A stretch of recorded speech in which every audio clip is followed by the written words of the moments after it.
Engineering drawing या machine drawing में अगर हम प्रोजेक्शन ऑफ सॉलिड के बारे में या इंटरसेक्शन या इंटरपेनिट्रेशन ऑफ सॉलिड के बारे में सीखना चाहते हैं तो सबसे पहले हमें सॉलिड क्या होता है, सॉलिड कितनी प्रकार के होते हैं और प्रिज्म, पिरामिड, कोन या सिलेंडर की क्या पहचान होती है, इसके बारे में सीखना पड़ेगा।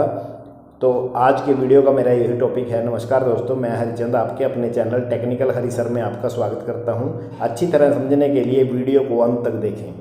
आज के वीडियो में मैं आपको बताने वाला हूं कि सॉलिड क्या होते हैं और सॉलिड कितने प्रकार के होते हैं और कैसे सॉलिड की प्रोजेक्शन हम ड्रॉ करते हैं और इंटरसेक्शन या इंटरपेनिट्रेशन ऑफ सॉलिड क्या होते हैं। तो सबसे पहले हम सॉलिड के बारे में बात करेंगे। सॉलिड तीन प्रकार के होते हैं, एक polyhedron, solid of revolution and frustum.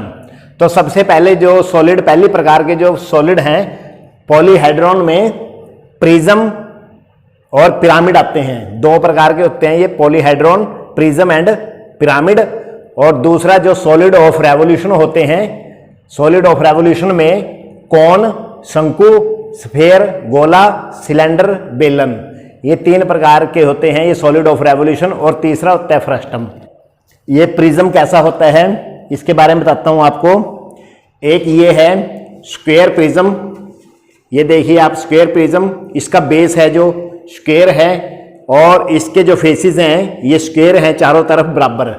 तो ये जो प्रिज्म है ये स्क्वायर प्रिज्म है, ये आप देख सकते हो। और दूसरा है ये पेंटागनल प्रिज्म है। अगर हम इसका बेस देखें, ये पेंटागन है और ये इसकी हाइट है। अब जैसे हम इसका व्यू बनाते हैं तो ये हम इसको ऐसे ले लेते हैं, ये यहाँ पेंटागन है, ये ऐसे, ये इसका व्यू यहाँ से देखने में ऐसा लगेगा और ये ऊपर से फिर इसका ये जो टॉप व्यू है ये पेंटागन होगा। तो ये पेंटागनल प्रिज्म है। बेस के अनुसार इनके नाम होते हैं, ये स्क्वायर प्रिज्म और ये पेंटागन प्रिज्म। अब इसके बाद हम अगला देखते हैं, ये पिरामिड। पिरामिड कैसे होते हैं उसके बारे में मैं बताता हूं आपको। ये ट्रायंगुलर पिरामिड है पिरामिड में, और ये इसका स्क्वायर पिरामिड है। पिरामिड में और प्रिज्म में मैं आपको फर्क बताता हूं। ये प्रिज्म देखिए आप, प्रिज्म का जो ये इसकी विड्थ है, जो इसके फेसेस हैं, ये ऑल ओवर लेंथ जो हाइट में बराबर रहते हैं, ये ऐसे दिखता है प्रिज्म। और पिरामिड ये दिखता है ऐसे, जो इसका ये बेस है, बेस स्क्वायर होगा पर ऊपर से जो इसका एक्सिस है, एक्सिस पे मिले होंगे, चारों के चारों फेस एक्सिस पे मिले होंगे। तो ये ऐसे करके ऊपर से ये ऐसे दिखाई देगा, ये पिरामिड होता है। और इसी प्रकार ये ट्रायंगुलर पिरामिड है। ये ट्रायंगल रूप में इसका बेस है और ये इसकी हाइट है। तो ये भी एक्सिस पे मिला होता है। इसी प्रकार जो दूसरे जो पिरामिड हैं, अब ये पेंटागनल पिरामिड है। इसकी 5 भुजाएं हैं, ये 5 साइडें हैं, ये पेंटागन। और ये हाइट जो यहाँ पे सारे फेस ये यहाँ पे मिले होंगे। और इसी प्रकार ये हेक्सागनल, ये इसकी 6 साइडें हैं, 1 2 3 4 5 6, 6 साइडें हैं, ये हेक्सागनल पिरामिड। तो इसी प्रकार आगे इनके प्रिज्म के पार्ट हो जाते हैं, प्रिज्म के स्क्वायर, प्रिज्म पेंटागनल, हेक्सागनल। और ऐसे ही जितनी इसकी साइडें बढ़ती जाएंगी उतने प्रकार के प्रिज्म होते जाएंगे। और ऐसे ही पिरामिड ट्रायंगुलर से स्टार्ट हो जाता है, ट्रायंगुलर पिरामिड, और ऐसे ही स्क्वायर, पेंटागनल, हेक्सागनल, इसी प्रकार से बढ़ते जाते हैं। अब मैं आपको जो दूसरी प्रकार के सॉलिड हैं, सॉलिड ऑफ रेवोल्यूशन, इसके बारे में बताता हूं कि इसमें कौन क्या होता है। शंकु, तो ये शंकु है। ये देखिए इसका जो बेस है ये बिल्कुल राउंड है। बेस शंकु का राउंड होता है और ऊपर से इसके एक्सिस के साथ ये साइडें मिली होती हैं, तो ये शंकु होता है। तो इसका जिसका बेस राउंड होगा, सॉलिड ऑफ रेवोल्यूशन हो गए। तो इसमें कौन आता है सबसे पहले। उसके बाद आगे इसमें स्फेयर आता है, ये स्फेयर है, गोला, स्फेयर, ये सॉलिड है। ये इस प्रकार ये सॉलिड ऑफ रेवोल्यूशन का दूसरा पार्ट है। और तीसरा पार्ट सिलेंडर में ऐसे आ जाता है। मान लो ये कोई ग्लास है, बिल्कुल ये इसका बेस है जो राउंड है, ये डायमीटर है कुछ इसका, और ये इसकी हाइट है, तो ये बिल्कुल राउंड होता है, बेलनाकार चीज़ है, तो इसको हम सिलेंडर। अब आगे हम फ्रस्टम के बारे में बात करते हैं। फ्रस्टम क्या होता है? अगर हम किसी कोन को, जैसे ये शंकु है, ये शंकु है, कोन है ये, अगर हम इसको किसी एंगल पे यहाँ से काट देंगे, यहाँ से काट देंगे, जो ये बनेगा ये फ्रस्टम, जो ये बचेगा ये फ्रस्टम होगा। जैसे हम एक बाल्टी का उदाहरण ले लेते हैं, तो बाल्टी को अगर हम उसके बेस को, जो इसका बेस है, अगर जो आगे तक बढ़ाएंगे तो शंकु ऐसा बन जाएगा, अगर जो बीच में से काट देंगे तो वो छिन्नक बन जाएगा, जिसको फ्रस्टम कहते हैं। तो इस प्रकार ये इतनी प्रकार के सॉलिड होते हैं जिनका डिफरेंस हमें पता होना चाहिए कि प्रिज्म कैसे होते हैं, पिरामिड कैसे होते हैं, कोन क्या होते हैं, स्फेयर क्या होते हैं, सिलेंडर क्या होते हैं और फ्रस्टम क्या होते हैं।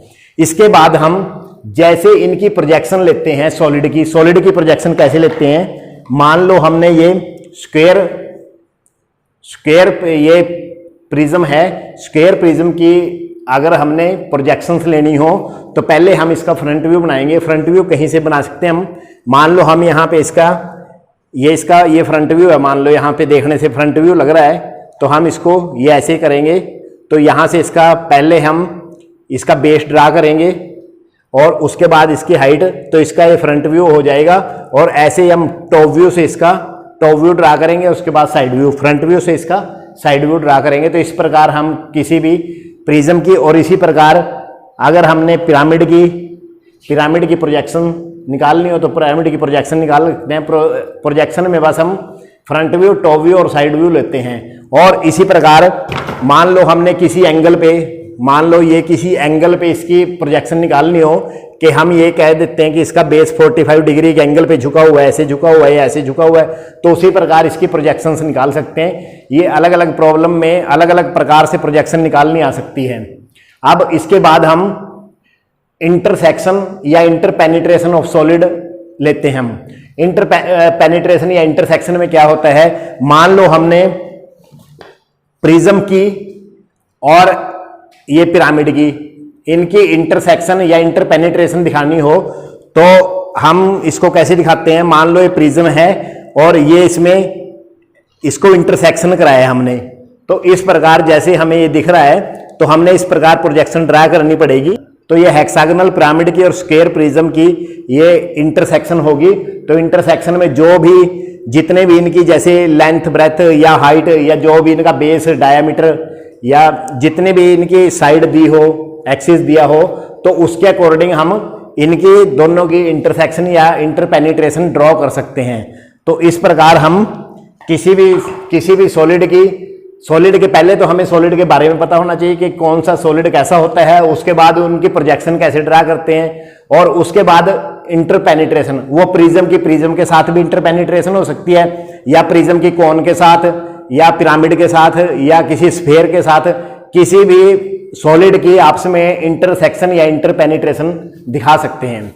अगर आपको वीडियो का कंटेंट अच्छा लगा हो तो वीडियो को लाइक करें, शेयर करें और साथ ही चैनल को भी सब्सक्राइब करें, ताकि समय पर आपको आने वाले वीडियो की नोटिफिकेशन मिल सके और आप इंजीनियरिंग टेक्नोलॉजी के बारे में अच्छी तरह ज्ञान प्राप्त कर सकें। थैंक यू, धन्यवाद।